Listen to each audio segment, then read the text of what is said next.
means 1 kd equal to 307.115 विदेश रे जो माने रोचंती सेमान को पचारे पॉकेट खाली रो माने कौन तो सेमाने कहिबे जे सैलरी आसिला उनी पॉकेट खाली हो गेला पॉकेट केबे भरा रुहेनी सैलरी आसिले सेमाने निजर निजर पैसा को निज घर पाख को लगाते बा निज फैमिली को लगाई दी थांती तो ताकू कहती पॉकेट खाली करने पई सो सेमितिका सैलरी आसीला आज पॉकेट खाली करिवार दिन थिला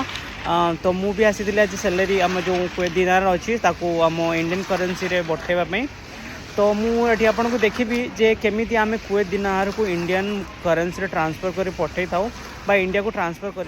मार्केट भितर आसी पहुँची जाइए तो आपण मैंने देखिपारे मो साइड रे जो अलनादा एक्सचेंज अल्मुला एक्सचेंज सेठी अच्छी सुल्तान एक्सचेंज एगुड़ी आम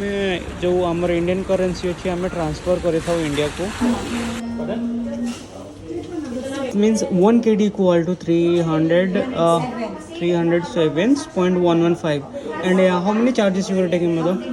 half दिन after 1 hour okay fine ना ma'am I can go